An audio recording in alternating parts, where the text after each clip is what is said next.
Hello and welcome, Descendants. My name is Oborrok, and today I'm going to teach you how to easily defeat Devourer in the First Descendant.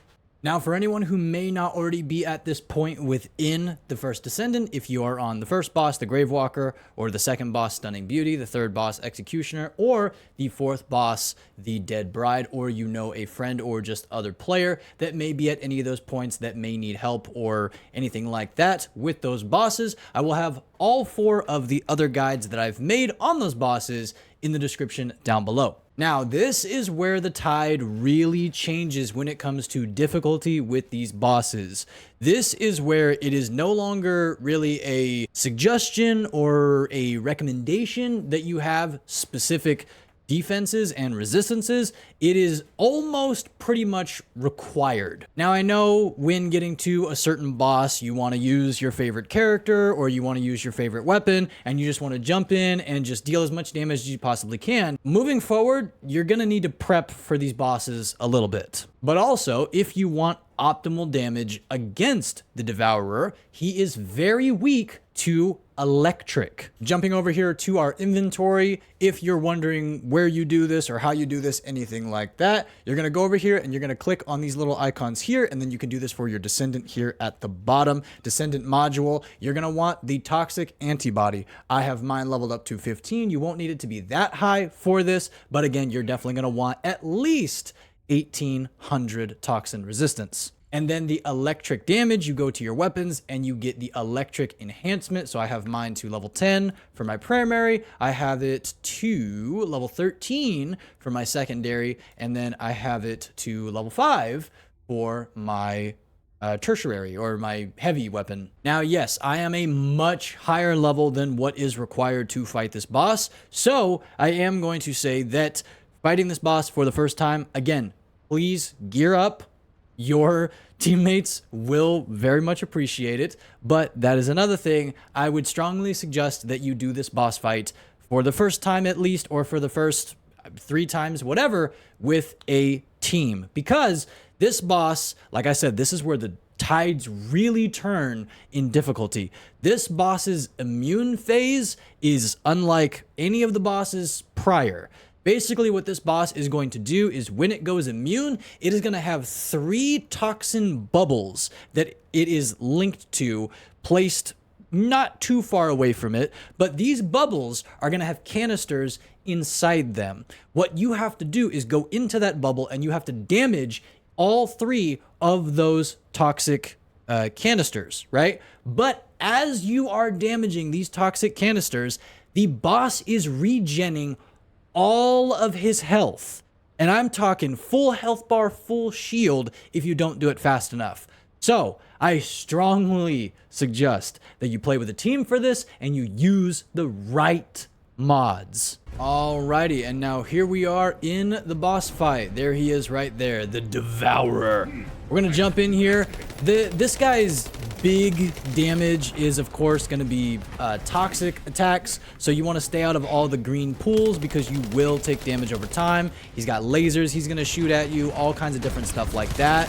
He's got missiles, all of that kind of stuff, so definitely stay out of all of those. And I have seen a couple comments on the previous videos that I've posted for boss guides on this game, and people have said that they're not doing the same damage as me. You are not going to be doing the same damage as me if you are just making it to these bosses. I state at each, at least I'm pretty sure at the beginning of all of these videos, that I am doing this at a much higher than recommended or needed level. So that is why I am doing 2, 3, 5, 10 times the damage, and that is okay.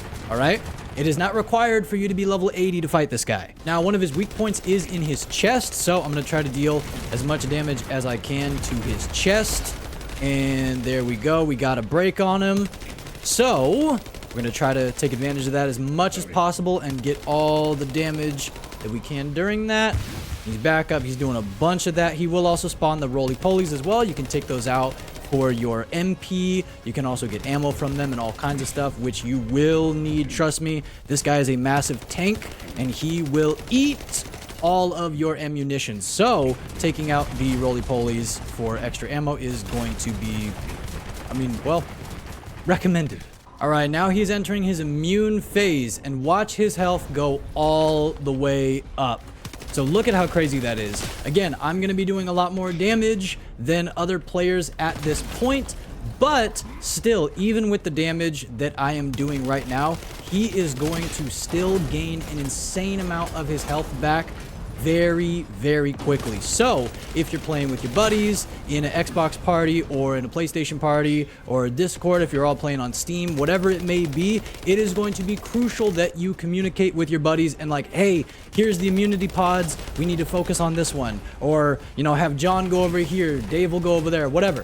Whatever the plan is, there needs to be a little bit of coordination for who's going where, or if you guys all focus on the same one, because if you do not get those fast enough, he will regain all of his health and all of his shield. Also, we're going to go for a mount right here. I did also get a comment on the fact that this has only worked like twice in this player's experience. The way that you actually get a mount on one of these bosses is when you have a breakable part and it flashes blue, you're dealing damage to it, right?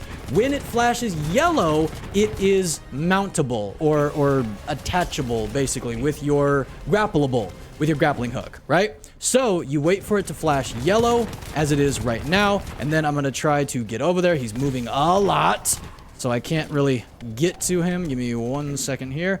Hey, buddy, let me get that shoulder. Let me get that shoulder, bro. There we go.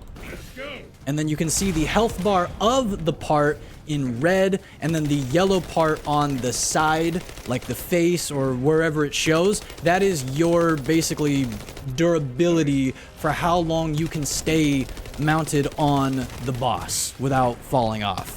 And if you do, this is very important as well, if you do fall off of the mount, what will happen is that part will go back to flashing blue, and then you will either, maybe in some cases, if there wasn't enough damage dealt, you will get the opportunity to then get it to flash yellow again, and you can go for a mount and only do, you know, 1 or 2 punches to it, and then there you go. You were able to break the part during the mount, or you might have done so much damage that it literally just barely flashes blue, and then as it's flashing yellow, it's already broken. All right, but that is basically how the mounting of a boss with a breakable part and all that kind of stuff works. And then there you go, the Devourer is down, so make sure that you pick up all of your loot like so. And then you obviously, of course, want to make sure that you get your amorphous material here in the middle. So here we go. We're gonna see, do I get anything? And I do. I get 1. So we're gonna go like that and roll the